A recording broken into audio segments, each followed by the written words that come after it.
whole way he did. Oh, that's so fucked, man. It was so That's so screwed. unbelievably fucked. To be fair though, Glasner is getting he's getting his team ripped apart. Mm-hmm. Like in all fairness to him, like he lost Essay in the summer. Mm-hmm.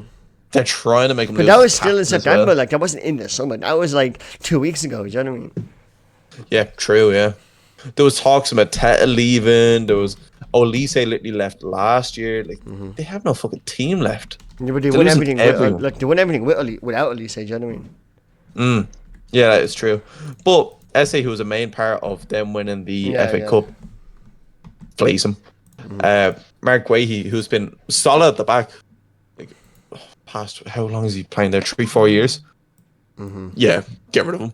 And for 40 mil as well, that's nothing. That's cheap. 40 mil is cheap in this market, like. So like that, I can understand. And the thoughts of getting like a replacement in, they were looking at Hincapi, but Hincapi went off to Arsenal, which is another fucking farcity. Arsenal have to have one of the worst track records with like fucking CBs ever, man. Why are they all left-footed? Why do they need so many centre backs?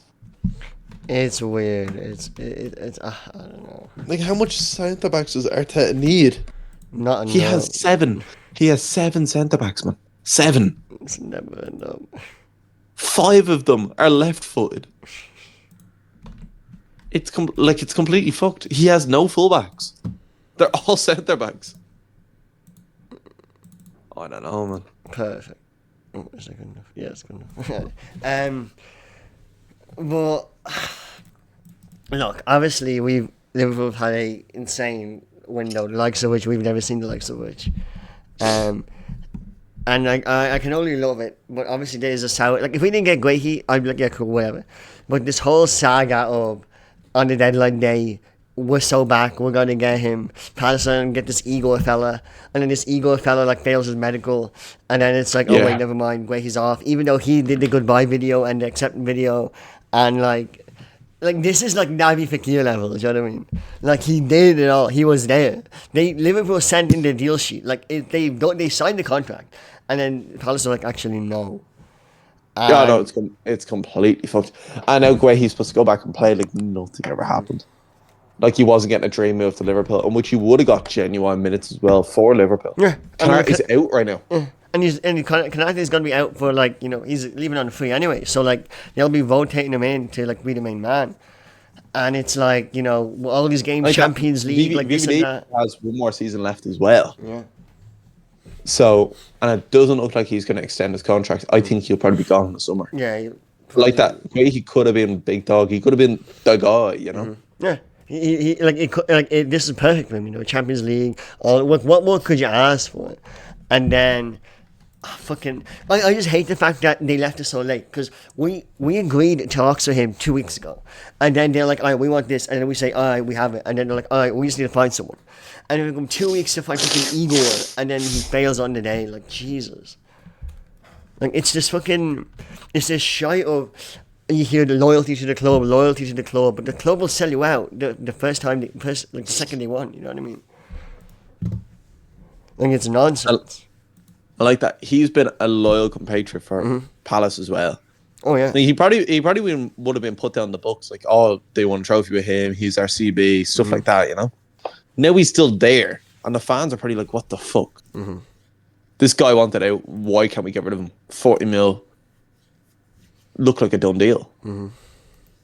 But yet again, Palace, because they don't get their way, because they followed up on a dud. Like, it's not that he failed his medical. He's probably a dud. Yeah, I mean, I don't like. They could have gone for like anyone else. Like they should have went for some like championship decent fella. Like I don't know why they went. Tamori is 35 mil. Yeah.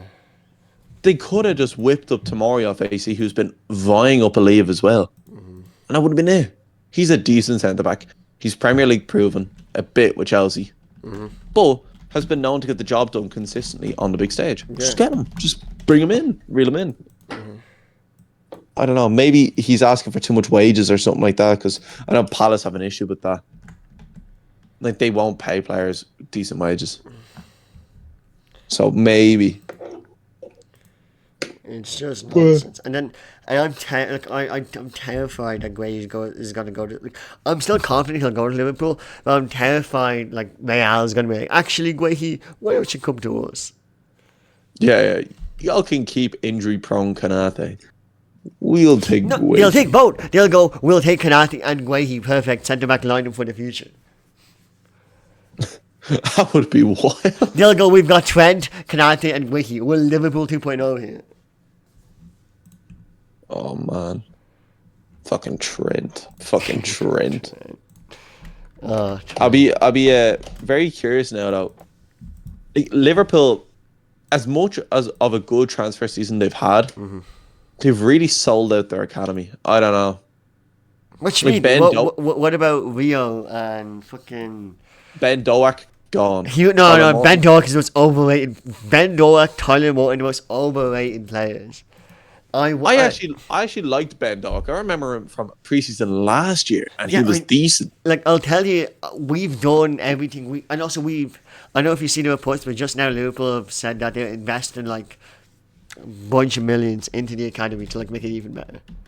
Oh shit! Really? Yeah, and I read that just this morning. Damn. Yeah, 20 million with redevelopment of the academy, the biggest transformation of youth training since it was opened in 1998. Over the past 5 years, Liverpool have generated 200 plus million from sales of players who represent the club at a youth level. Like, we're investing in it, like proper like Chelsea style. But I think we still have Rio. Like, I think Kwanzaa was like the perfect sale. Well, like, no, Kwanzaa, 35 mil for Kwanzaa, who has been known to slip up at times, is still a youth. And honestly, like 35 mil for a youth CB who has kind of proven himself on the big stage. Yeah, fair enough. Go ahead. I just think, like, because we know now Ben Doak had a lot of potential. Tyler Morton, not so much. Well, I think, but Ben Doak had a lot of potential. And who else? They got rid of other people as well who I was kind of thinking, Jesus, like youth players. I know Kelleher, but Kelleher's been snippy for too long.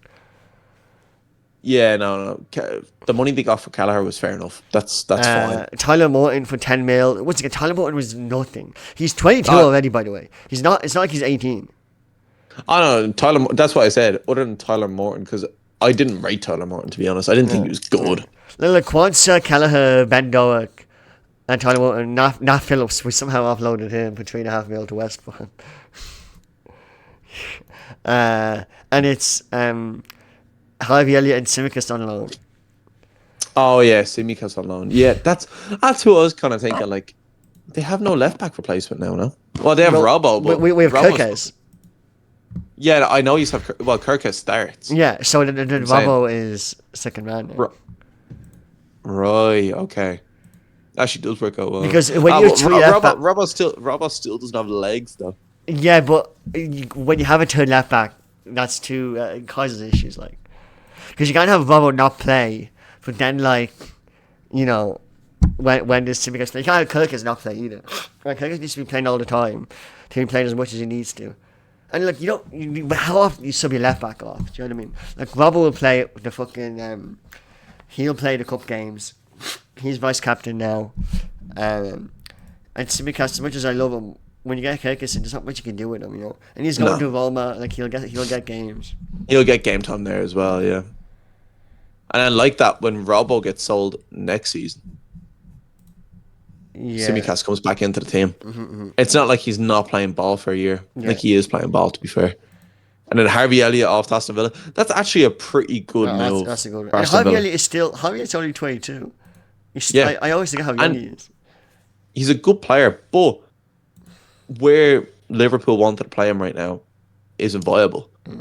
And he's not going to get minutes. No, especially with Isak Ekitike and Verts coming in. There's no minutes there for him. No. Like, there's nothing there. Yeah, with Isak and Ekitike, like, he's not... No, he's like he was always a passion sub. He's some man for the last 20 and he runs around all the time and he gets stuff done. But now that the midfield is Verts, Gravenberg and McAllister, like what's Shabosna doing? Like, do you know what I mean? Like, he's playing right back now, but the second Like, do you know what I mean? Like, As soon as Frimpong comes back, they're gonna have to play Frimpong. and Conor Bradley. Like, let's not forget. Oh Like man, Conor Bradley. Yeah. honestly, with the way Shabazz played, I could honestly look at selling Conor Bradley. I don't know, man. We can't. I think they actually, You're I not think they actually selling. could have got a pretty penny for him, man. Well, we don't need to sell Conor Bradley because Szoboszlai, he can play anywhere. Like he'll be playing right wing. Mark my words. When Salah's goes to Africa. No, I actually I don't see that. I don't see that at all. I don't think Shabazz has the pace to play right He wing. does. You did not. He's not sweaty like Medway, but he's sweaty, you know. Man, I'm telling you now, I think Shabazz would be playing right back. Frimpong would be playing right wing. They're not gonna do that. Stupid as fuck. They're not gonna do that. Frimpong actually does play right wing. Oh, he plays right wing back. They'll have Szoboszlai right wing, and then they'll have Frimpong overlap. I can't play and, Shizzy right wing, bro. That's Sizzo. That's how he played in Leipzig, I'm pretty sure. No, man, he played Cam at Leipzig. He played right wing. He played Cam slash false nine, because that's where he plays for Hungary. Brother doesn't like. Sure, he might have been able to boot it up and down, but he doesn't have the pace to play right wing. No, he does. He played right wing before.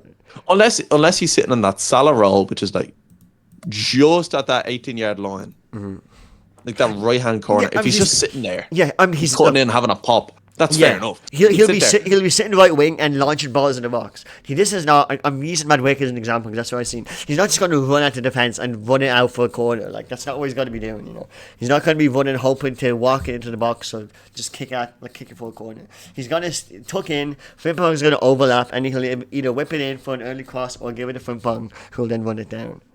All right, that I can see. I just couldn't see him playing right wing, as in like he's hugging the line. I was like, hold on now, Shizzo hugging the line. It'll be more like right inside forward or something, you know. Yeah, that I could see. Yeah.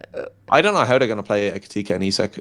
Like, there's a lot of like speculation of what they're gonna do with the new formation because none of them they don't fit together. No, but Ekatike, can Ekatike play left wing?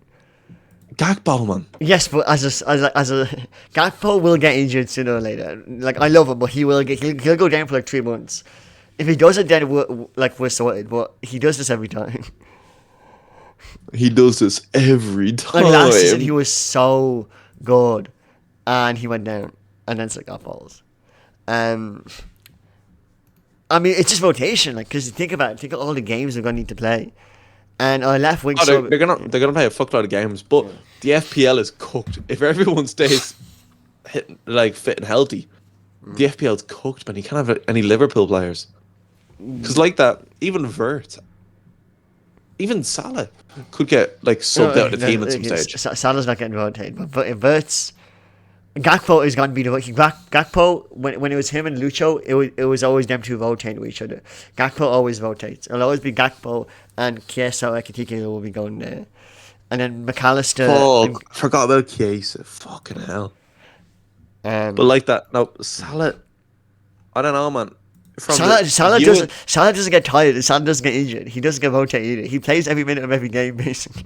From the viewing I had of him for the past 3 games, he hasn't been like viable enough in the attacking front, which is weird for Salah. This happens every once in a while. You watch Salah and you watch him and you go, it's like 5 games and you're like, Salah's not really doing anything.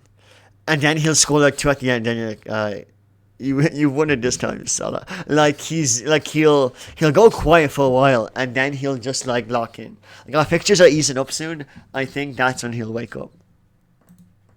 Yeah, but it's just a shame. I've had him in the FPL. Yeah, he's 14 mil. Yeah, I've had him in the FPL as well. And like you're struggling to find a reason to keep him in. You're like, fucking hell, man. Because even like while watching him, it's not like he's playing out of his skin. No. But he's just not getting goals or assists. Which in that case, I don't understand how to keep him in because it's like I'm waiting for something. But Salah, even like last season, he was good for goals and assists. He was very good for goals and assists. But I didn't feel he was as viable in the attacking third as what he used to be. Like he used to be like he could walk through players. Yeah, but keep in mind, we did get glimpses of that. We did get glimpses of that Don't get me wrong, but like they've been playing against Salah for like what, nearly a decade now. Like, you know what I mean? they know how to counter Salah. Well, but think about it. But think about it now, right? It's now they've got a conundrum because you double mark Salah, but what are you gonna do with Isak? And if you double mark Isak and Salah, then Gakpo and Wirtz are gonna have a fucking like they're gonna be roaming. They're gonna have a field day. They're gonna have a field day. But see, issue is though, are Liverpool gonna be too ultra attacking now? Like this is very attacking. We've always been like this. Well, Kirkes is a defensive fullback. Kirkes doesn't run forward. Kirkes is much more defensive than Robbo and Tsimikas. So you have Kirkes, who sits back in that tree. Mm-hmm. You have Frimpong, who's out on the right. You have Salah, who's right beside him. You have Isak in the middle. Yeah, you have Ekitike on the left forward role. Yeah. You have Gakpo on the left. Well, no, wing. Gakpo, we're not playing Ekitike and Isaac at the same time. Ekitike, Gakpo, and Isaac can't play at the same time unless Gakpo goes somewhere else. Because McAllister and Gravenberch are both more they're both more defensive than like Szoboszlai. Do you know what I mean? Gravenberch and McAllister. It's not like we've got fucking Harvey Elliott in midfield. Do you know what I mean? Who, while I love him, he's not. He's not quite defensive. No, he's more of a Conor Gallagher. He's more of a Like you wouldn't really see him putting in a tackle. And we wouldn't really see him getting too forward too much. And he's more of a connector man. We sub on Cujo and Endo, and we're sorted. Like, I love Curtis Jones. He's just so solid, man. Like he came on that game because McAllister he's only come back from injury, and McAllister was bad, to be honest. And Cujo comes on and straight away we're playing passes through the middle. Like he's running. Like it's just I love Cujo. Never leave. I don't rate Cujo. I don't rate him. How can you say this? I think Cujo's bang average, man. That's the biggest lie I've ever seen. I think he's actually bang average. He can't be the starter. I'm not saying he's starting quality for like Liverpool, but he's the perfect. Because if he was any better, he wouldn't be a sub. He'd want to leave. Do you know what I mean? That's the issue. If you have these good players on your bench, they won't want to. They'll go. I like. It's like Harvey Elliott. Like Harvey Elliott, if he gets any better, he's gonna want to leave. You know. So if Curtis Jones was like better at passing, he'd be like in a different club. But he's not. Yeah, I didn't think of it in that sense. I just thought of him as whenever I see him play, he doesn't actually do anything spectacular. Whenever I see him play, he's absolutely bang fucking average. He doesn't need to be spectacular. What Curtis Jones is he's like he's the Gomez of the midfield. Except better than Gomez. But I don't know, it's he's the Gomez of the midfield. Except better than Gomez. Because Gomez is prone to a slip up. Cujo isn't. Cujo is stable. He's solid. And what he does is he plays differently. That's what he does. Because McAllister's not that quick. He can shoot from the range. He can pass. He'll get stuck in. Cujo, he's got tricky feet. Cujo can dribble. Cujo can keep the ball and he can go forward. He can run forward. You know what I mean? So when you put him on for McAllister, it's a different vibe, and then the enemy team needs to readjust to a midfielder that can run forward instead of having to pass it to the wing or just pass it to Wirtz. And so it's that shake-up that he adds, you know what I mean? I don't know, whenever I see Cujo play, like it's not like he's Liverpool standard. Whenever I see him play, it's like watching the academy player get a shot. You're like, fucking hell, man. You're like, I don't know, it's just like the way he like moves about the pitch always kind of throws me off, because whenever I see him, I'm like, hold on a minute, like why are you bothering to do this? You take a touch too many sometimes. He does. He might get the ball whipped off him. Or there's a perfect pass for Salah. He comes on and it's 1-1. You're looking for a goal, you put on Curtis Jones, you're not getting it. No, you don't put on Curtis Jones if you're looking for a goal. You put on Harvey Elliott if you're looking for a goal. You put on Curtis Jones to show up a 1-0 win. You put on Harvey Elliott. Why not put on Endo then? That's my issue. Because Endo is too stupid. Endo is too. Endo's rock solid at the back, man. I've seen that fucker get stuck in. He's a little nimble fucker. Endo's too defensive because Endo offers nothing going forward, literally nothing. And so you put on Endo and he plays DM and he's sitting there and he's getting a yellow no matter what, and he's chopping someone down, which is great, but he's not. Having Endo on for like 30 minutes is it's a bit of a, how do you say? Oh, it's a heavy risk, heavy reward. They'll expose them. They'll figure them out. You put him on for the last 10 and he'll show it up. You put him on for the last 30 and they'll target him. That's why you put on Cujo for the last 30 or 20 and then Endo for the last 10. If you need to, by the way. I don't know. I just don't think Curtis Jones offers enough attacking output. He doesn't offer enough defensive output. His passes can be a bit sloppy sometimes. So I'm like, why is this fella on? It's because his short passing is good. Because currently we've been lacking the simple pass. Verts has been lacking the simple pass. Yeah, no. Because Verts is looking for his highlight reel. Verts is always going for Hollywood passes. Like, you can tell he's technical as balls. Like that volley that he struck, that kick like a bunch of people. Like you can tell, like the way he moves, the way he passes, he can pass a ball. But since he's in the 10, there's so many people around him. Like, he doesn't have time to just always do Hollywood passes. Give me 1 second to see and say bye to me.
Very sorry about that. Brother's gone off for next 3 days now, so I was just saying goodbye. Right, you there? Yeah, hello. Yeah, I'm sorry. You know, the Curtis Jones epidemic. It's not an epidemic, he's the solution. He's not the final solution. Cujo is bang average, man. He's good. He's better than bang average. He's above average. But wait, I need to see his FC26 rating. This will prove it. FC26, 81. It better be higher than 81. It better be. How could Curtis Jones be an 81? I think 82, 83. 79. Wait, that's FC25. That better go up. That better go up in FC26. It's not jumping by 4, man. He hasn't done that good. 82 then. It has to be 82.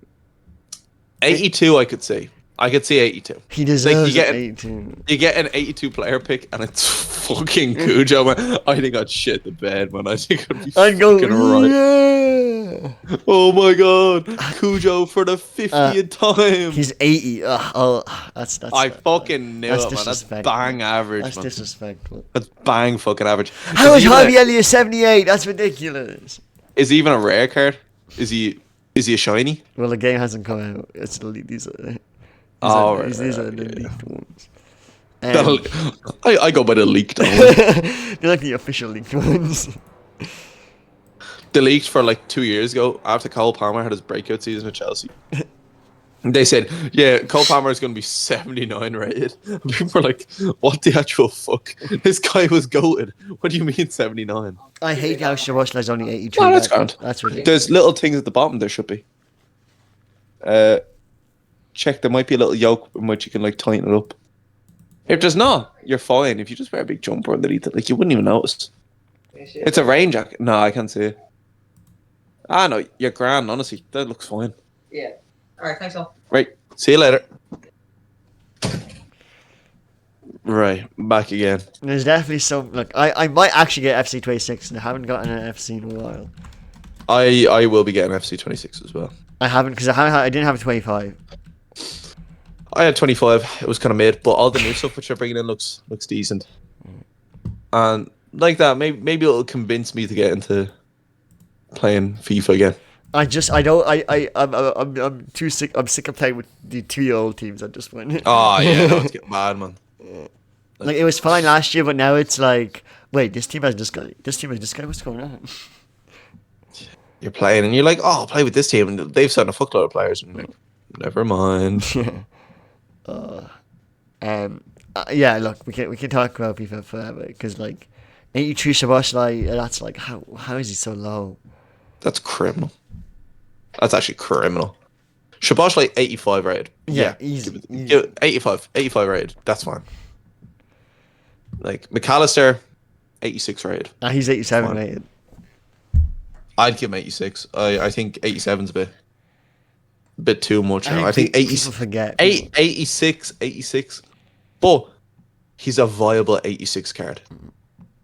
Like, he could be an 87, but not viable. He could have no fucking pace. Yeah. He does have no Enough. pace. He's McAllister. He's got 66 pace. You see, he's not a viable card. But if you made a McAllister 86 card in which he had, let's say, 70 pace, very good passing, good shooting, power shot plus, curve pass, and you give him the brawler, like, that's decent. That's a decent card. You keep him in centre mid. He's a box to box. That's grand. Damn, Especially in early game as well. Like, he would be a good player. Damn, Frimpong with 94 pace. Oh Jesus. Oh man, this Liverpool side in FC26 Oh, Lord. it's gonna be the best team in the game. I mean, yeah, 91 Salah, 90 Van Dijk, 89 Wirtz, 89 Alisson, 87 McAllister, 86 Kanate, 85 Granberg, 84 Gakpo. Oh, Think about even Kirk's left back. yeah. He has like 92 pace. 87, but yeah. Oh, It's still pretty fucking good. It's good. It's maybe is it as good as Liverpool's title winning team where we had Trent, like 87 Robbo, 88 Trent, Salah, Mane, Firmino, Van Dijk, Kanate, Alisson. I think Alisson used to be 90. Brother, you cannot compare these two teams. Look, the only position in which I feel like it could be potentially lacking is that Mane role, a left wing. But having Gakpo and Ekitike, Actually, it makes up for the midfield because the midfield used to be Hendo, Wijnaldum, Fabinho. Very slow. Oh, uber slow, man, uber slow, and like Fabinho on his day was great. Hendo on his day was great, but like, I don't know, man. Like, if they're not on their day, they were kind of mid. Well, in If FIFA, they're not on their day, I talk about in FIFA, they were getting outclassed. You talk about FIFA in real life. Oh, in real life. In real life. How dare you? They were on their day for like 3 seasons. Fabi was not on his day for 3 seasons. Don't even start. 2019, 20, 2020, 21, and then this 22, and then after that he collapsed. Fabi, no. So people forget. Fabi would be on his game 25 games of the year, which is still more than half. It was more. It was like 30. He was on log. He was not on log. He was the best DM in the world until Rodri came along. Do not look back with rose-tinted glasses. There was no mercy. You forget the There was days. no. You You forget his long shot crackers. You forget him hacking people down at the end. For me, I never forget. Yeah, no, he hacked people down at the end. He was a scumbag, man. It'd be like first 20 minutes, fucker gets sent off. He gets sent off for nothing. He's like, he seems like a decent upcoming player. 2 foots right into him. You're like, holy fuck, Fabinho, chill it out, man. Fabinho, no. You don't need to be doing all this. And for some reason, he'd always get away with a yellow first. And that's like his warning. That's his warning card. Yeah. That's his warning signal. Fucker, like, you could always bank on him getting a yellow card. Because holy fuck, every time he played, he got a yellow. And then, if you were playing against a team which had like 1 decent player, oh, they're fucked. They are genuine. They're cooked. It's like Jurgen would be in the dressing room and would be like, your time to go, Fabi. He cracks his knuckles. He's like, yes. I just realized the Real team is gonna be Real team is gonna be like the best rated one, surely. With Bellingham, Mbappe, Vinny Jr., Courtois, fucking Trent, Militao. You think that every year? Trent is the only major addition into that team. But that's a better addition. They have that team is stacked. 89 Vinny, 91 Mbappe, 89 Valverde, 90 Bellingham, 86 Trent, 84 Tchouaméni, 86 Rudiger, 84. Like, Oh yeah, it's only going to be sweaty fucks who are playing with Real in FIFA. Real and Liverpool, it's only the sweaty fucks. Only sweaty fucks. hey, I'll be playing Liverpool. I'll be playing Liverpool. Yeah, it's just going to be sweaty fucks only. City will be pretty decent. City will be Well, decent. Hammer and the shaking, they'll be fucking really good. I guess they have no fullbacks. No, zero fullbacks, and if you're playing with like the main defense, they're slow as balls. So it's gonna be a pace only FIFA 26. I have a feeling. Every FIFA's pace only. Yeah, it's just gonna be pacey fucks only. So like that, the meta will be just pace abuse to start. Oh, I want to see Onana's, mate. Oh dear God. Fuck it. I want to see Martinez's rating. Emi Martinez. That's I don't know. Oh man, I can't believe that. That's If we're talking about deadline day drama, man, he's fucked. He's fucked himself. Yeah, because obviously This is a double Yashin award winner. No fucking team wants him, man. Nobody wants him. I thought he was going to United. United, they'll never sign anyone good. Everyone thought he was going to United. It was he literally wanted United. He only wanted United. First man in history who only wanted United. But no, I mean Jesus, I guess. Look, I mean, you see, it was way too late to do all this shit, but I don't know. Yeah, but Unai has said like he's not playing him now. He's got his new goalkeeper in. He's got Marco Bizzo or whatever. Yeah, do you see that interview? It's like, Yeah. So what are you doing with the whole like Marco Bizzo? No, And, like, I'm not gonna lie. Emi Martinez, 5 times better goalkeeper than Marco Bizzo. Yeah, 24-year-old Marco Bizzo. I guess we need to see how long Emery can stand on principle. I think he will though. I think he's genuinely a man who will stand on principle. Which is like, it's a shame for Emi Martinez. Like he'll probably be gone in January. Still. Like he's not getting that hero's exit, you know. He's getting that. Would you ever like Martinez like that shitster will never get a hero's exit? You know what I mean? You know what? I think he'd actually be. I thought he was going to be remembered as a cult hero in like Villa history. He probably will be because who else doesn't remember in Villa apart from like fucking Andy Cole? Yeah, Villa really. They really ain't got no one, huh? Was Andy Cole in Villa? Yeah, he was for a bit. Yeah. Like 2 seasons.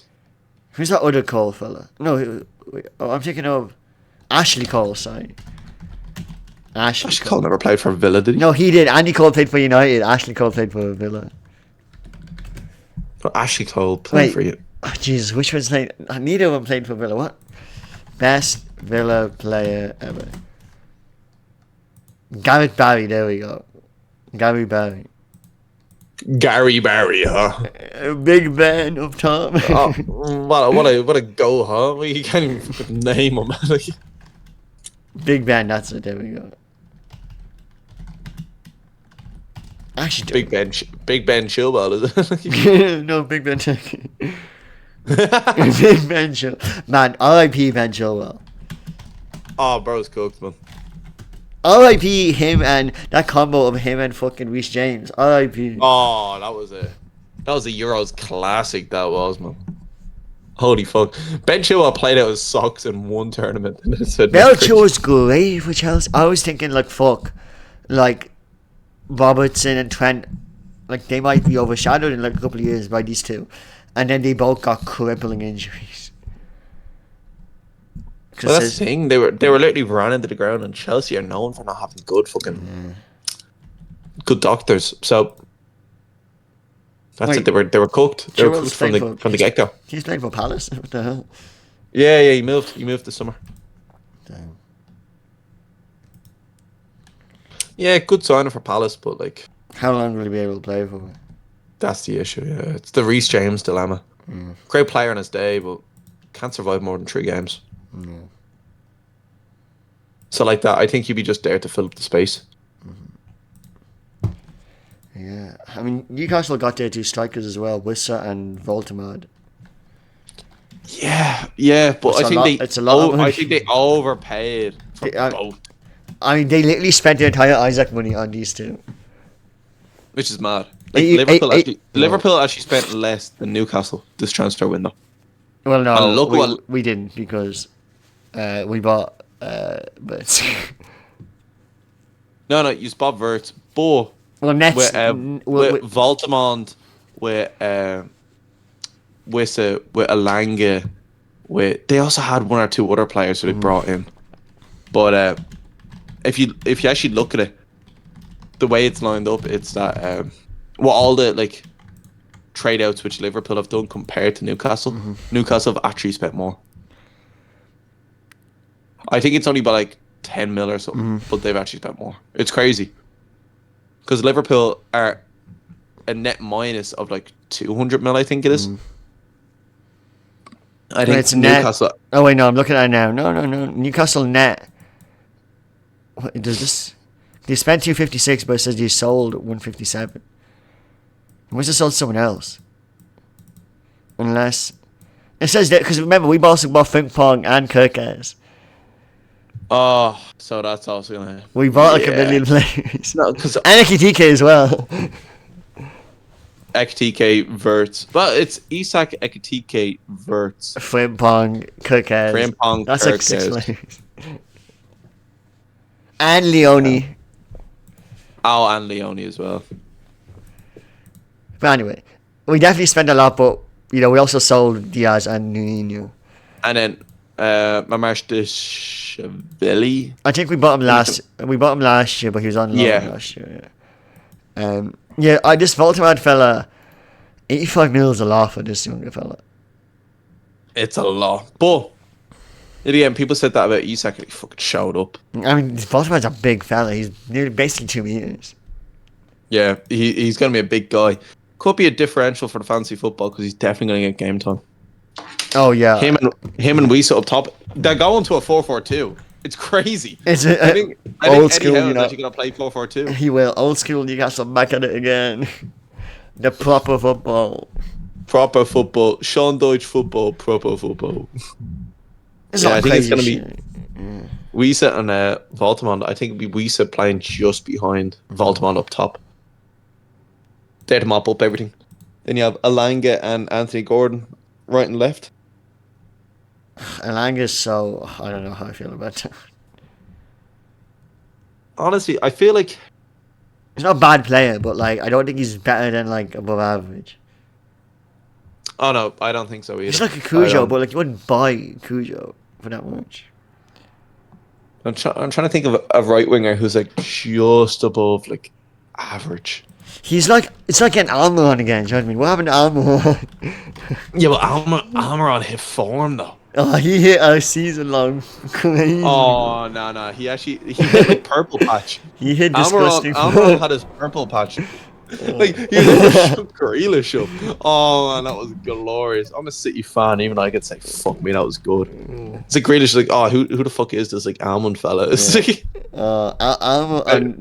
we'll never forget Almiron's one season because he played a lot for Newcastle, but he had that phenomenal season. I think people still rate him highly just because of that one season. Holy fuck, man. He was a baller. He actually couldn't stop him from scoring. He was so fucking good. I think this is around the same season when I actually started to notice Jacob Murphy being an absolute fucking menace. Oh, Jacob Murphy's my go. Him and Josh Murphy, who's in Norwich. The Murphy brothers are beasts. Football Manager Beast, FM Beast right here. I think it was against Spurs, and I think it was Newcastle won like fucking like 5 or 6-1. It was something outlandish, and anyway, I remember being like, "Holy fuck, they're trashing them." I think Jacob Murphy got a hat trick in that. Yeah, no. He banged him from the outside and just said, cackling. He paused. Wait, it's just he pulls this. I send it in. Oh man! He genuinely looks. He looks like a fucking maniac. He looks like it's 3-0, 9 minutes in. 9 minutes in, it's 3-0 against like fucking Spurs. Against Spurs. Holy fuck. And Jesus Christ, he's just pogging. He's like, man. Like, it actually looks like a face of a man who's done too much. He's like, oh my god! It's terrifying. That's a terrifying face, man. I remember watching this like, who the fuck is this guy? Who is this nightmare? I like that. The shot was so vicious as well. He fucking cracked it. There was no saving it. There was absolutely no saving it. I think he scored a hat-trick that game as well. I think he just locked the fuck in. Oh my god, Jacob Murphy. Oh god. Yeah, that's mad. Who else? I mean, like, Garnacho to Chelsea, that was a wild one. Oh, I hate Garnacho, man. I don't know what. I mean, it's another, it's another young winger that they have, like, cool, I guess, but, like, would you take him over Madueke? Like, no. Would I take him over Madueke? I don't think so. I wouldn't. But they got a decent old paycheck for Madueke. Yeah, 55, but then they bought Garnacho for 45, so...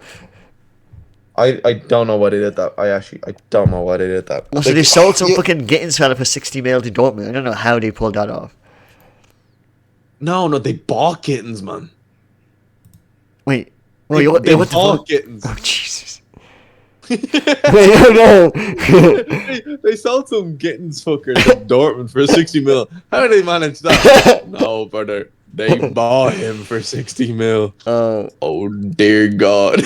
No. Yeah, no, man. They bought Gittins for that money. How about they sold like Broja and Vega and Ugo Chuku and Dewsbury Hall and fucking all these random players that they had. João Felix, Petrovic. They sold them all for pennies to the dollar. I don't know. They sold them for nothing, man. Yeah, but still, like 30 mil for Petrovic, 30 mil for João Felix, 42 mil for fucking Jamal Hato. Like who? 30 mil for Dewsbury Hall, like 23 mil for Broja, 30 mil for Ugo Chuku, 25 mil for Broja? 23 mil to Burnley. What? Burnley paid that much? And he's for a flop? 20. They sold Chukwuemeka for 20 mil and then Ugo Chuku for 30. Like this is, they fucking been dealing him out. Saw for 15. Kepa for, Kepa for 5. Yeah. Wait, no, they bought Saw. Never mind, they bought Saw. Jesus. No, Kepa's at Arsenal now. Yeah, but they sold him for 5. Oh, they sold him for 5. Yeah. Honestly, that's one of the biggest flops in history, man. He was like 100 mil keeper, down to nothing, down to 5 mil, down to a sub. Kepa is crazy. Because he got replaced by Mendy, who then once again flopped as well. The only one who hasn't flopped yet is Sanchez, but he's still gonna flop. Sanchez sucks though. He can't flop because he's not good. Like, oh god, yeah, he actually fucking sucks, man. He can't flop. He can't get any. Like he can't get worse. He can only get better. I still love that thing where it's like Donald Trump probably thinks Robert Sanchez is the best goalkeeper in the world. It's like, yeah, he probably fucking does. He probably thinks he's the GOAT. Mm-hmm. Like, damn, this guy is just as good as Tim Howard, huh? They sold Nkunku for 35. What? Where did Nkunku go to? Milan. AC Milan. Oh, fuck. Damn, that's actually... For a player who's constantly injured, that's actually good dealings. Yeah, for Nkunku who never plays. No, he never fucking plays, man. Never. That's crazy. Chelsea have actually been working in silence. They And got rid of all their... they got 16 mil on loan for Nicholas Jackson. Like 16 for the loan. Oh, that's wild. From Bayern Munich. You know how many strikers Bayern Munich have signed this summer? Why do I understand when you have Harry Kane, why and Diaz and Olise, why would you get fucking Nicholas Jackson? Man, they've signed 5 strikers, 5 attacking players this transfer window. Why? Why? They have a good enough top 3. They don't need any more.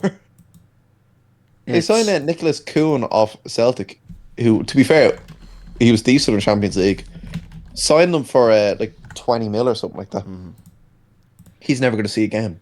He's just going to be put on loan again. Like, it's actually crazy. Celtic bought him on the low because he was on loan for them. Bought him for low and then sell him off to Bayern Munich, who will never, like, you'll never see light of day of him. It's the class of Scottish football though. Celtic and Rangers not making it into fucking Champions League. And then Celtic loses some shit. Like, really bad team. They actually drew like fucking 1-1 and 0-0. So that means they can't get in on points. They lost on pens to Kairat. The Kazakhstani team, remember? And then like they showed videos from like weddings of people like stopping their weddings to watch Kairat beat Celtic on pens. That's fucking wild. I forgot about that. Yeah, fuck. Because I knew they drew 0-0 in like the first game. Yeah, 0-0, then 0-0, and then lost 3-2 on pens. That's disgraceful. Which means Celtic like blew so many pens. 3-2 is insane. 3-2? That means they missed so many.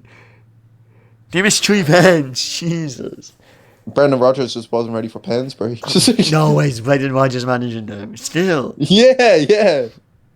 Brendan Rodgers left. Then it was Ange. Then Brendan Rodgers again. My God, he's so bad. Bro only manages Celtic now. I don't think you understand. Like, he took a break just to come back and manage. Celtic have Iheanacho? Yeah, they signed him this summer. Why would they buy Iheanacho?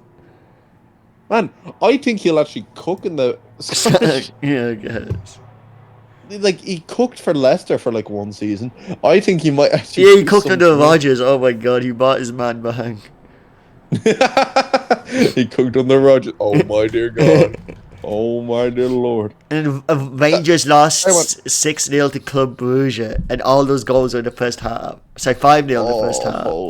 Holy fuck. It was 9-1 on aggregate. 9-1. Club Brugge actually have a decent side though. Well, they lost. They have Simon Mignolet. That's all that counts. They have Mignolet. Yeah, Rangers actually had 12 chances. Mignolet saved all of them. Jesus Christ. He played for the Pool, didn't he? Yeah, he did. He was a big. I can talk a lot about Mignolet. He was a good shot stopper. Unfortunately, he was prone to he was awful on corners, prone to a lot of stupid mistakes, and he's like a worse Fabianski. You know, like Fabianski, he definitely got a lot better towards the end of his career. Mignolet's like a worse Fabianski. So Karius was an upgrade on Mignolet. And then Karius obviously had his catastrophic match at the end of the year. Oh, I genuinely do believe he was concussed for that match. He had to have been. You can't do that. I genuinely believe he was concussed for that match. Because holy fuck, that's probably the worst performance I've ever seen. He was the worst good Champions League performance ever, man. Oh, But why didn't anyone like cop it? Why didn't anyone think like, let's get this fucker off and put someone else in? I just think we were. Actually, it was so embarrassing, man. They could have just brought anyone. After the first goal, you could have just brought someone in, man. I don't think because you're watching him, he's our main keeper for the entire league. Then you keep he's really good, and then he just because Gail Bicey can't do anything. He passes it to Benzema, which is awful, and then it's like okay, and then and that Bale shot which was right at him, and then he just flapped it into the net. And it's too late because the first one you're like, oh, it's a mistake, and then the second one it's like, oh, what do you do? And that's when Salah had his fucking shoulder broken by Ramos as well. That's the most cursed match I've ever watched. I don't know. I feel like. And yeah, Klopp stated that Karius was 100% influenced by his concussion. Oh, Jesus. Defending him. He's like, yes, please. He says, please. we don't use it as an excuse, we use it as an explanation. He still Ramos, it says, Ramos elbowed him in the first minutes in the game and got concussed from it. Oh my god. Ramos was out for blood. How many people did Ramos send to the hospital that fucking night? Oh, fuck that guy. Salah, Karius, fucking hell, man. Fuck that guy. He was a menace, fucking dickhead, man. And he's still kicking around. How the fuck is he still kicking around, man? I don't know. He's 39. He's playing for fucking. I think he's playing Monterrey or something. Yeah, some shite team. Of course, bro's playing for the Yup Bro team. Monterrey. All right, makes sense. Anyway, will we get started with the materialists, will we? Yes. I meant to alt-tab back to my thing, and I alt-tabbed to Jacob Murray. Oh, pog face. Pog. Alright. You can bring Right, us let's lock in, people. So, folks, it's been a while since we did an episode, but we have a decent one for you today. A very decent one for you. And decent, I mean, fucking shit. This is probably the worst movie to come out in 2025, but you know we had to go see it. Premiere day, and we're here to talk about it. The Materialists. Oh boy! Holy fuck! Yeah, do you want to give a brief little concise explainer for the folks at home what the Materialists is and what the cast is as well, because that's another very important part. I mean, the cast in this movie is just like for such a small cast, it's just beyond stand. You've got Dakota Johnson in the leading role as in her prime position, by the way, in rom-coms. This is her natural born, state. This should be a peak, right? As the main character who's just a money-loving prick. You've got Pedro Pascal as the rich, suave, man who's looking, past her shallow, emotions and into who she really is on the inside. And then you got Chris Evans as the baroque, young love who's come back and hopelessly in love with her this whole time. And you've also got, what was her name? I forget the actress's name, but she plays the boss, and she's also famous. Oh yeah, I don't know her name, but and it's I know like, you're on a bit, yeah. And it's like, what? Because the movie, right? It's called The Materialists, so you'd assume that it's about people with material possessions and looking by them and understanding that you shouldn't look for materialism in people. And so okay, let's see how it goes. But Dakota Johnson's character is just an asshole the whole time. And everyone's she's such a bitch, man. And they're all still hopelessly in love with her. She's like, what I love about a man is if he's stinkingly, disgustingly, absorbently rich. And the second thing I look for him if he's even richer. And it's like, what? And still, they love her. And it's okay, well, she's going to change and develop. And oh no, the matchmaking company she works for, they're assholes. They do this really bad thing, which we'll get into later. And then it's like, okay, so by the end of the movie, she's gonna, grow out of it, right? And then she's like, actually, no, I think I'll take that promotion that you guys are offering me. And it's like, what? I'm sorry? So, like, what's the message here? Be materialistic and you'll win. Like, Chris Evans will just fall in love with you. You can dunk on Pedro Pascal as much as you want. He'll spend. You can be as much of a cunt as you want. You can be a cold-hearted bitch, which. Like, to be fair, if Dakota Johnson outside of this movie is actually a really nice person, I would give her an Oscar. She is the queen of playing a cunt in every movie I've seen. She's an absolute bitch on Man Web. She's an absolute cunt in this movie. Actually, I can't believe it. I can't believe she plays her character so well. I genuinely think she might be like a Terminator sent from the future. Honestly, what's so annoying is that she's a bitch, but she's a she's not like a bitchy bitch. She's a inhuman. It's not like she's cold and she's sharp and she's witty and she'll snap at you. She's just a inhumane bitch. Like, she's just no emotions. No, I don't think she even cried once in a movie. And if she tried to cry, it's like a really emotional scene.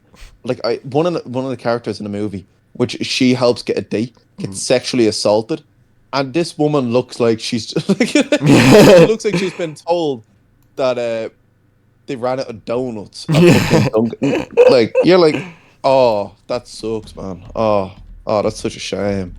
Like, that's the way she acts, and you're like, holy fuck.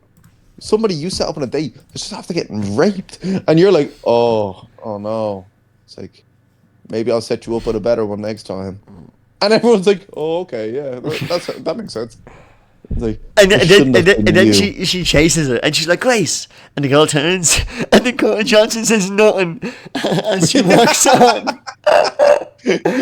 No, this is wild. Dakota Johnson is like, she's dressed up like an Animal Crossing character. Oh, so like, she's dressed up in a big brown trench coat with like a Peaky Blinders cap on it. She's like, wait. Stop, please. Can't we just talk? No. Just so fucking goofy. This movie is the most unintentionally funny movie I think I've seen. Because it's not like funny bad like Morbius quite, but it's just got it's just too. There's always something to laugh at, like when Pedro Pascal, so he's been nice the whole time. Well, how is she gonna wake up with him?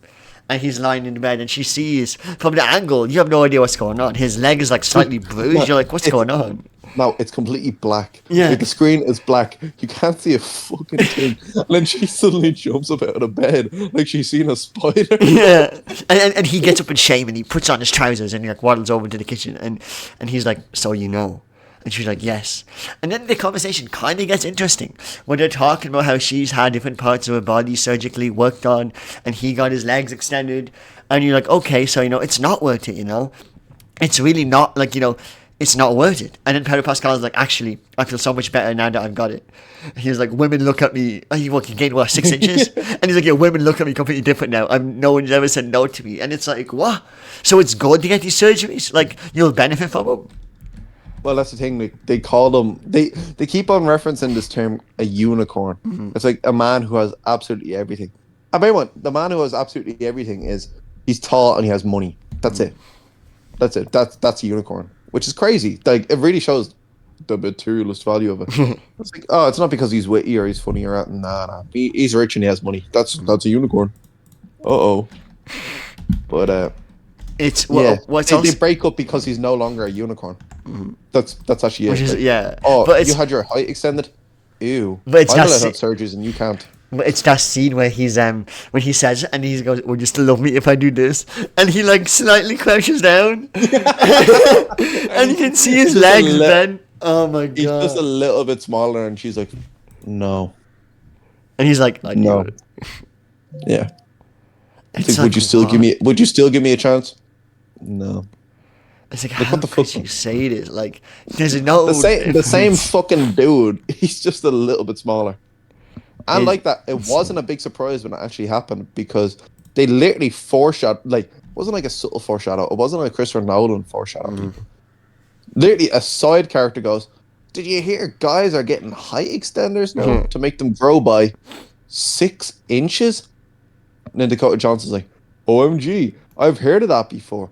I don't know how I'd feel about being with a guy who got his height extended by 6 inches." And you're like, holy fuck, it's so robotic, man. It's an AI movie. I swear to God, this is a ChatGPT rom-com.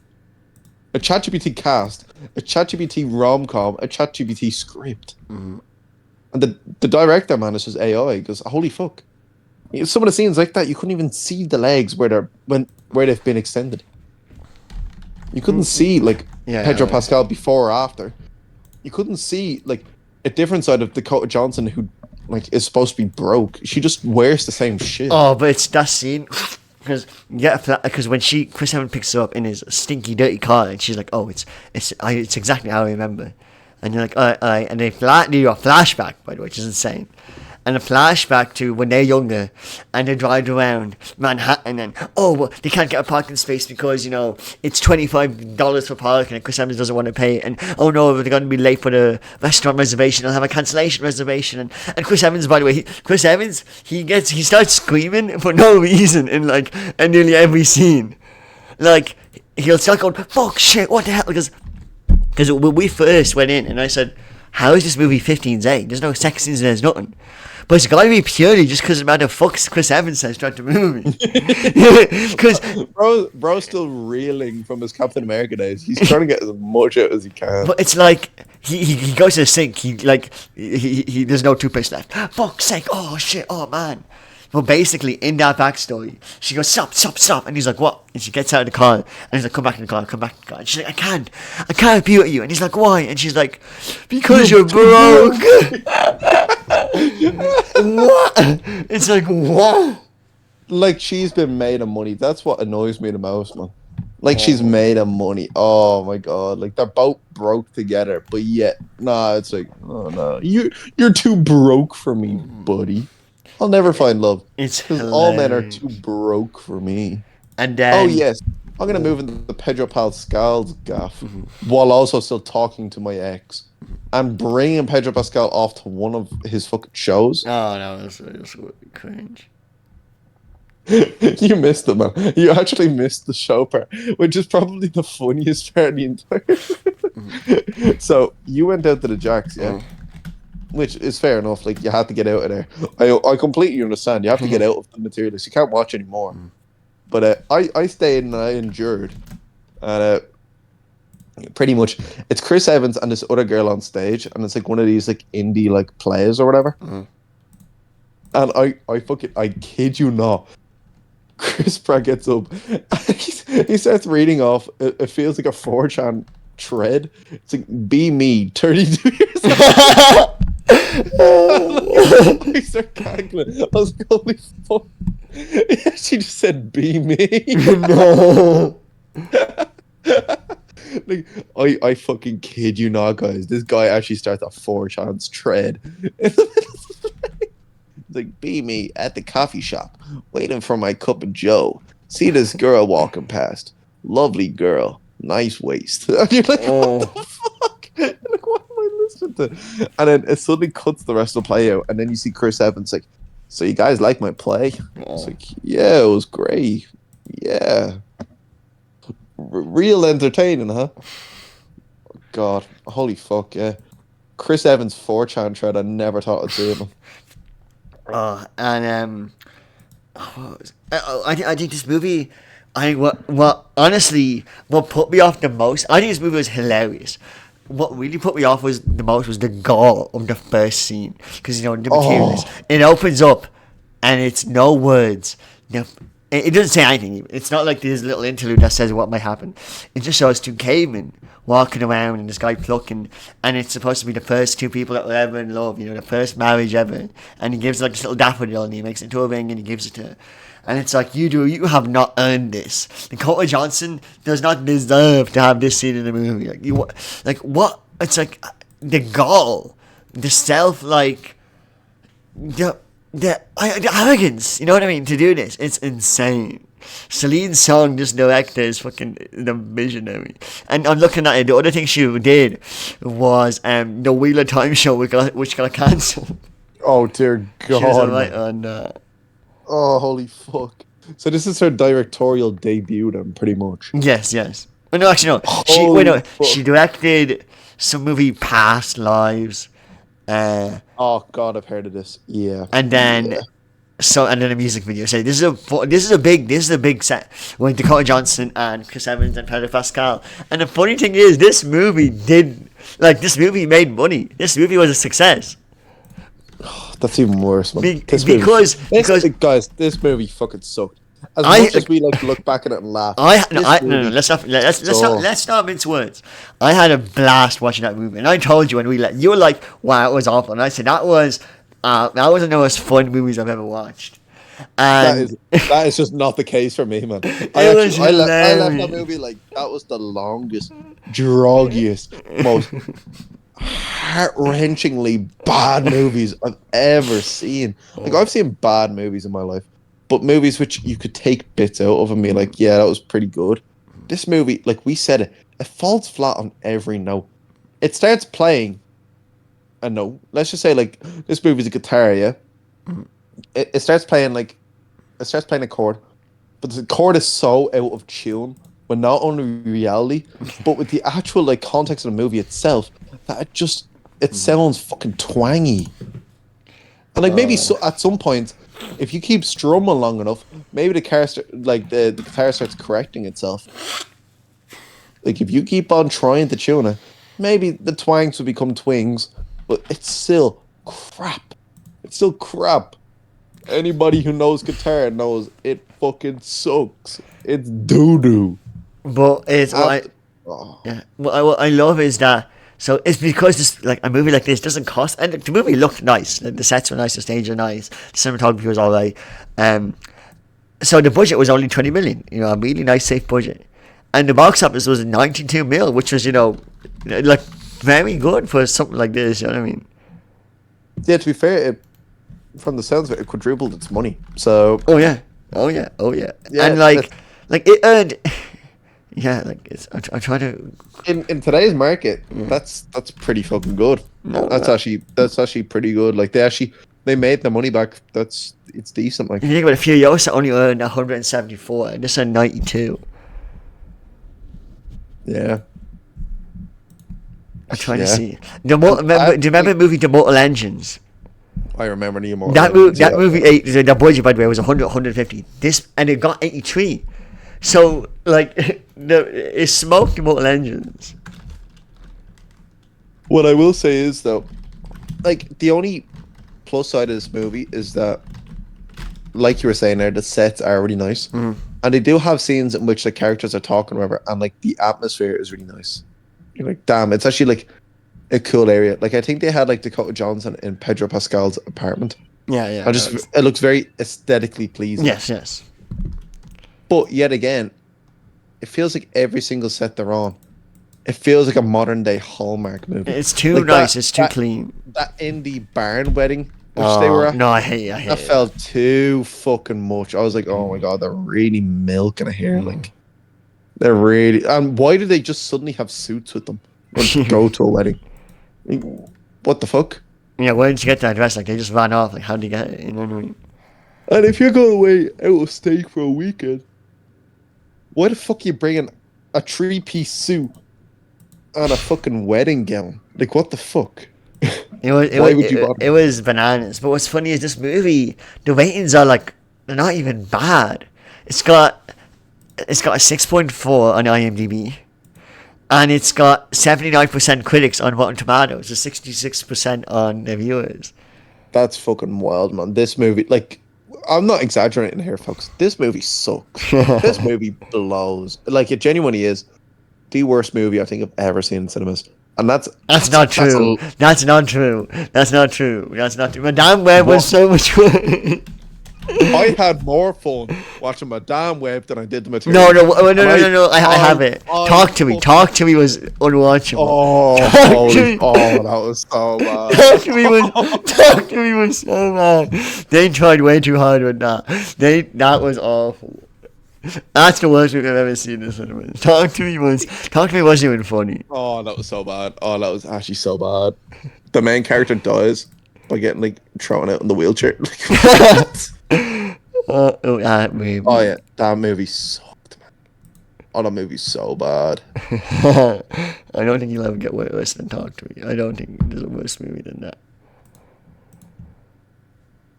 But this movie, like, the cast and, and I just, Dakota Johnson's back to her best, and let's see where she goes from here. Oh man, and let's not forget Dakota Johnson. I don't want to see any more Dakota Johnson movies, man. No, we have. That's just an unruly cunt. Like, I can't watch anymore. She just plays the worst of people, the worst of modern day people. She does it so well. Truly an icon. Truly. Because Madame Web only came out last year. Like, it feels so long ago, but it was only last year. You know what? Fuck it. I would watch Talk to Me again. Over No, you would Material. not. I could watch the TV list today. I could not. Bro, you actually liked this movie. I fucking hated it, man. I struggled through The Materialist, man. I was praying for it to be over. And every time it was inching up to be over, I was like, yes, finally over, finally And over. then the last Another half an hour. Yeah, the last half an hour Oh. hits you like crazy. And it actually hits you like the bullet train. Like I was so pissed off, and I was like, I need to get out of here, but I need to leave. I've never been like that with a movie before. But talk to me. Talk to me. I was sitting there going, "This is bad. I don't like this. I was literally like, this is just awful. See, I have a problem with horror movies. I've said it before. I have a problem with horror movies. I think they're too cheesy, they're too corny, and they're too much for scare factor gags. Like none of them ever end up actually being decent. The only decent horror movies are thrillers, and I will stick by that quote. Yeah, But very true. like that, one of the best like horror movies of all time, The Shining, isn't even a horror movie. It's a thriller. Silence of the Lamb, thriller. Oh yeah, the Red like Dragon. you have Red Dragon, thriller. You have all these movies which are like quote unquote horror movies, and they just suck. They suck. Like I was telling you earlier on, the Conjure movies suck. They're mid. Sinister, mid. Like I'm not a person who like hasn't seen them. Like Nightmare on Elm Street, mid. I think the only one that I see it was big for the time because they haven't seen anything like that. Do you know what I mean? Like for them, it's like Mortal Kombat when it first came out. We're looking at it and go, "Wow, this is like just a couple of pixels," and they were like, "This is the most brutal thing I've ever seen. Like this is literally will cause kids to commit suicide. We cannot have this be legal." And the only one that I want to see is Hereditary and The Thing. I haven't seen those two. Oh, you haven't seen Hereditary? No. Oh damn. No, Hereditary. I wouldn't. It's not a horror. It's a thriller. I would class that as a thriller rather than a horror movie. I've seen it. It's really fucking good. To be fair, it is really good. And if it is classed in a horror genre, then I'll give that. I'll give kudos. See, because the guy who made Hereditary also made Midsummer and Beau is Afraid. So like, yeah. That's why Midsummer was so big, because it was the same guy who made Hereditary, so everyone saw that because they all thought it was going to make Hereditary. You know, it's fucking awful. That's what Midsummer. That's the worst movie I've ever seen. That's not literal. Literally, the worst movie I've ever seen is Badass. So with Danny Trejo, that's like just genuinely that movie was made on like $100K budget. That's one of the worst movies I've ever seen in my like. It is the worst. You'll never see a movie worse than Badass and Danny Trejo. But Midsummer is like objectively probably the worst thing I've seen. Like that's actually like people supposedly like. I've seen a lot of horrible movies in my day. Horrible movies. The Materialist is up there, bro. No. Nah. You see, what my issue is with The Materialist, it's not a good bad movie. It's not a bad movie or so bad that it's good. It's not Morbius. I think it is. I think you just need to look at it from a. It's not goofy. It's more. It's like stoic humor. Where Morbius is like bizarre, where it opens him up. It opens up with him in a cave with bats or fucking whatever the fuck. I think this is like stoic humor, you know. No man, this is painful humor. It's like people just like cringe humor. Man, it's like modern day woman humor. It's like, oh fuck, this is bad. Man. It's not. Look, I just think this is genuinely just a bad movie. I mean, yes, it's not a good movie. It's not a good movie. I had fun, but it's not a good movie. I enjoyed it, but it's not a good movie. It's a bad movie, and my issue with it is like I've seen other movies which have more potential than this movie. I've seen other movies with a lot more potential, I think they sucked. So I think this movie, it had a couple of interesting ideas that it brings up, and then it never delivers on. Well, I'm not going to go into too much detail on it, but they would bring up like the whole rape idea. Like it was like, oh shit, this could be very interesting, and then they handle it awfully. They bring up like Pedro Pascal's Materialist in his legs, and you think, oh my god, they're going to do this really well, and then handle it awfully. Like I think it plants the seeds of really interesting ideas and then completely collapses on executing it, which is funny. And also Chris Evans as the broke guy, I don't think it works. Yeah, Chris Evans as a broke guy does not work, man. It does not work at all. Like, I don't know. He also doesn't really look fucking. He doesn't live in a broke house either. He lives in a normal house. Bro lives in a normal house with normal like roommates or whatever, and it's like, damn, bro is actually broke? Question mark. Like he was like fucking homeless or something. You don't understand. But... Oh no, I think Materialist. You guys got A24 classic. Oh man, this is something A24 are gonna want to wipe from the book. They won't. It's number one, it's distributed by them, but number two, it made a good profit. This is ultimate A24. Small cast, small budget, decent profit. I just hope they go back. This is up there in the. This is the 7th of all time. This is the 3rd highest grossing movie. What the fuck? Higher than Hereditary, Lady Bird, Talk to Me, Moonlight, The Heretic, The Whale. Damn. This is only behind for Civil War was and Everything Everywhere All at Once. And those two barely made more because Everything Everywhere All at Once, like once again, that's like more of a cult classic movie. Oh, but that was a fantastic movie. Oh, that's a masterpiece of a movie. That's a masterpiece of a movie. That's one of my favorite movies. And Nosferatu also up there. Yeah. That's like their biggest movie. Yeah, I just hope. Wait, that's not actually A24. Never mind. That's just Robert Eggers. So yeah, the biggest one is Materialist is their 3rd biggest one, and it's their most recent one. So he might be locking in to make some more things like this, you know. Oh, they better not make a Materialist 2, Oh, bro. please. Kill myself. Materialist 2 and getting Dave Bautista and The Rock. Oh my god. I can actually see Dave Bautista. Oh, holy fuck. Oh no, it's gonna be like a Knives Out Glass Onion situation. The Materialist with Emily Blunt. Yeah, she's now the new fucking like matchmaker. Uh-huh. Dear God. Or it's a man matchmaker this time. It's actually Chris Evans works for the coach. Yeah, you have like John Krasinski, and he's like in the office. He's the upcoming intern trying to match people up, and he wants to match people up based on their chemistry, not by their materialist values. Yeah, but he's so good looking that people always think he's like a materialist, you know. Yeah, it's like, damn, why don't you have any girlfriends who have money? He's like, oh, I'm happy with my wife. Eventually leaves his wife because everyone in this world is materialist. You'll be like, oh, your wife's so like, you know, so like not good looking, and it's someone like kissing with you, like the most like, it's the most like normal looking, good looking person, and they're like, oh wow, it's just a shame that you were her. I would actually see John Krasinski would definitely be paired up with what's her name? Aubrey Miller. Aubrey Plaza. Aubrey Plaza. Oh yeah. They'd be like, oh, yeah. Your poor wife, Aubrey Plaza. It's like, brother, come on. Yeah, no, it'd definitely be like a fucking Aubrey Plaza. Yeah. 1000%. John Krasinski and Aubrey Plaza. And everyone's like, but John, you're so good looking. You're so tall and handsome. You're a unicorn.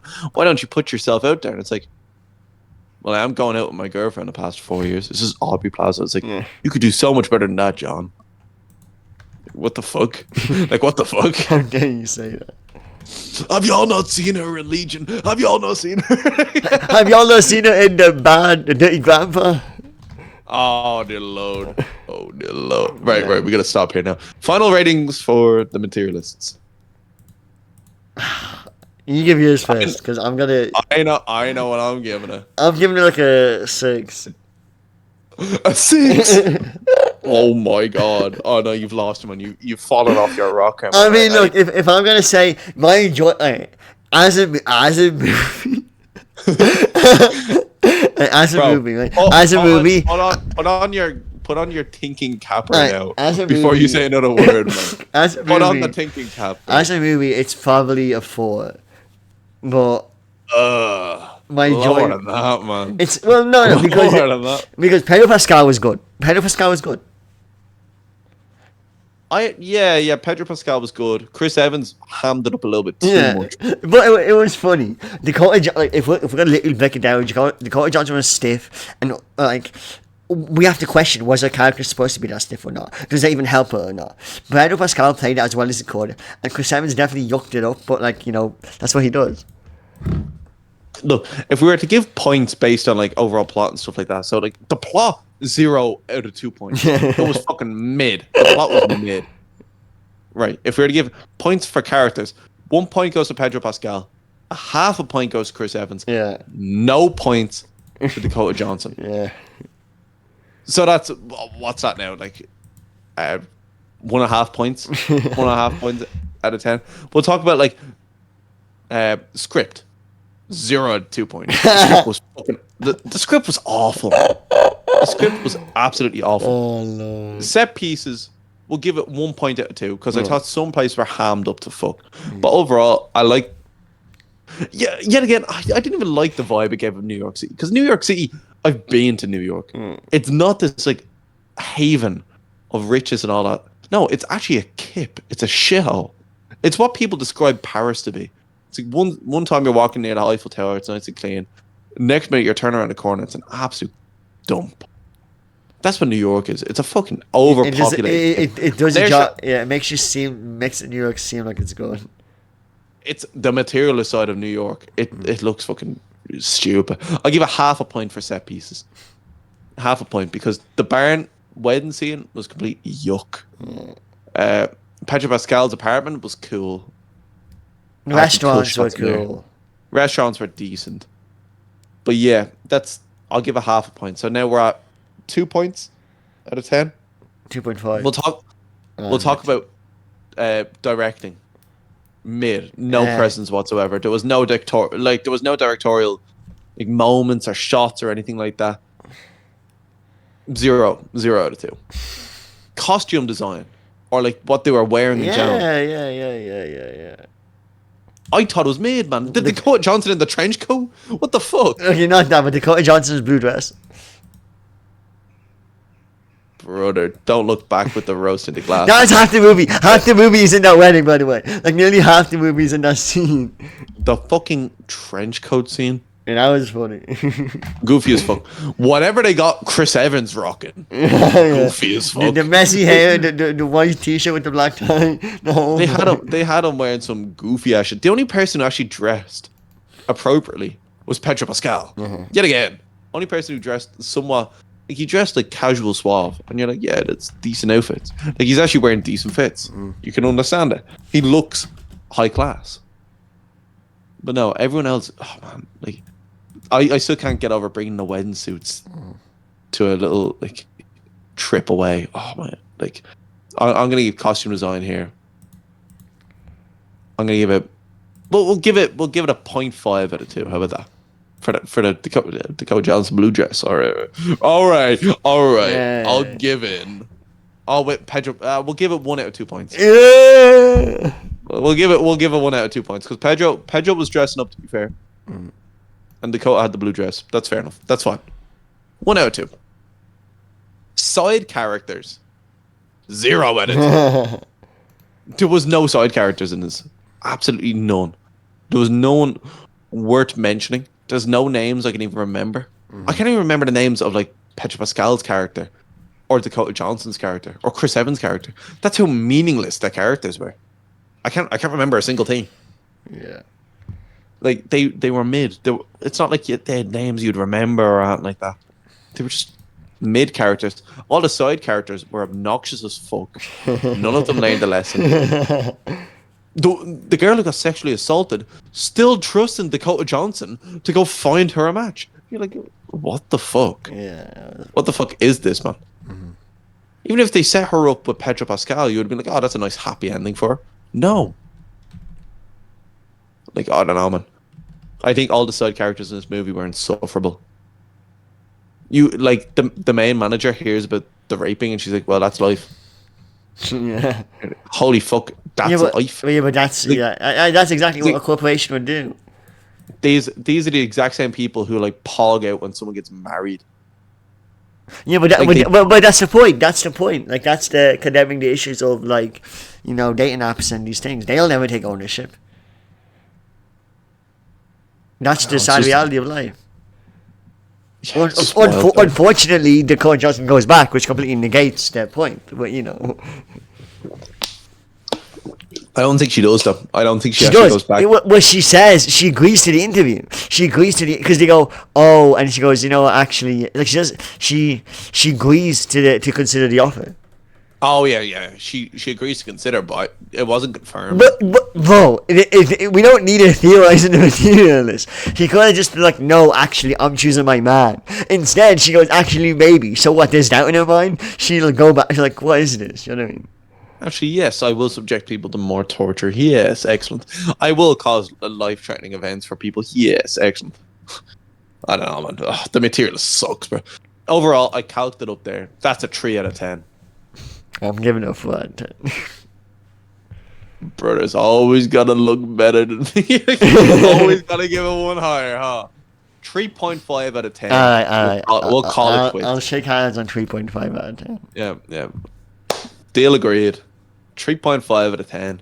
We'll leave it at that. We'll never touch the materialist again. Jeez. Unless we're talking about some crude movies we saw in 2025 come December. Which, like, there will be many more crud movies to go. Like, I'm going to see the new Conjuring on Friday, so that's probably gonna fucking suck. hey, maybe I'll be surprised. Maybe I'll be scared. You're shaking your boots.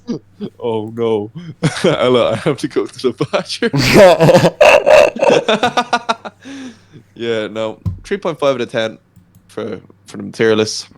For everyone at home, I feel like this movie would be fantastic to, like, get absolutely bonged out before. Oh, I think we saw absolutely. Funny. I think if you are blitzed watching this movie, I think you might actually have a blast. But for everyone else in the audience, any sober fuckers there, don't bother. This is a good party movie. This is not a good party movie. Drink a shot every time Dakota Johnson doesn't show emotion. No. Drink a shot every time Dakota Johnson says an insufferable line. You're dead. Actually, like, you're passed out, bro. You're taking shots at Mickey Finn's just to try to stay sober, man. Holy fuck. It's so